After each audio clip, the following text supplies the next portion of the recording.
दिल्ली, भारत की राजधानी, तेजी से बढ़ती आबादी और प्रशासनिक चुनौतियों से जूझ रही है। इससे सरकारी कामकाज में कई दिक्कतें आ रही हैं, जिसको देखते हुए दिल्ली सरकार ने तय किया है कि शहर के 11 राजस्व जिलों को बढ़ाकर 13 कर दिया जाएगा। ये फैसला दिल्ली नगर निगम के 12 जोनों को ध्यान में रखकर हो रहा है। एमसीडी के अलावा न्यू दिल्ली म्यूनिसिपल काउंसिल और दिल्ली कैंटोनमेंट इलाका अलग अलग है। दिल्ली की मुख्यमंत्री रेखा गुप्ता ने इस प्लान को मंजूरी दे दी है।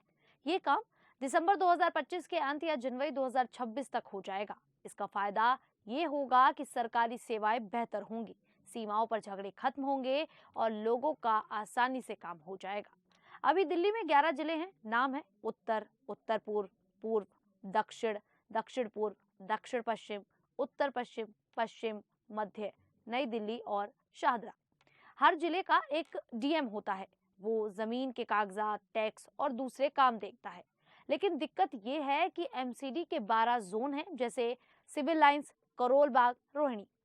एनडीएमसी और कैंट अलग हैं। इससे एक इलाके में विभागों के बीच सीमा पर विवाद होता है, जैसे सफाई, टैक्स या नाली साफ करने पर। लोगों को कई जगह चक्कर लगाने पड़ते हैं, शिकायतें लटक जाती हैं। कुछ महीने पहले 30 अगस्त 2025 को सीएम रेखा गुप्ता ने ऐलान किया था कि जिलों की हदें एमसीडी जोनों से मिला दी जाएंगी। इससे विभागों का तालमेल सुधरेगा। अब नई व्यवस्था की बात करें तो इसमें 11 पुराने जिलों को बदलकर 13 नए बनेंगे। 12 जिले एमसीडी के जोनों पर आधारित होंगे।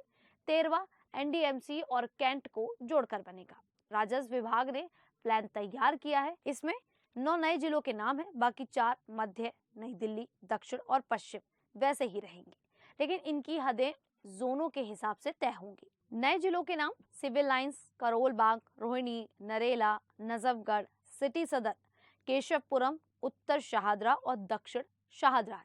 शाहदरा जिला बंद हो जाएगा, उसका इलाका 2 हिस्सों में बटेगा। इसी तरह उत्तर, उत्तर पूर्व, पूर्व, उत्तर पश्चिम, दक्षिण पूर्व और दक्षिण पश्चिम जैसे 6 जिले भी खत्म हो जाएंगे। उनके इलाके नए जिलों से जुड़ेंगे, जैसे उत्तर पश्चिम का कुछ हिस्सा रोहिणी, नरेला और केशवपुरम में।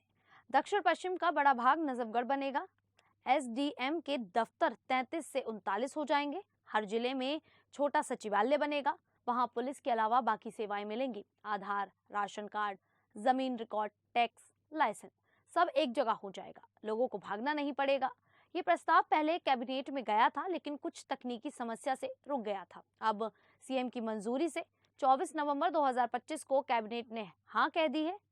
अभी एलजी की मंजूरी बाकी है। सरकार इस पर काम दिसंबर के अंत या जनवरी तक शुरू कर देगी। मंजूरी मिलेगी तो नई हदें घोषित होंगी। नए डीएम, एसडीएम लगेंगे। सीएम ने अगस्त में ही कहा था कि इससे शिकायतें जल्द सुलझेंगी। ये ईज ऑफ गवर्नेंस प्लान का हिस्सा है। 2025 चुनाव के बाद बीजेपी सरकार ने शुरू किया है।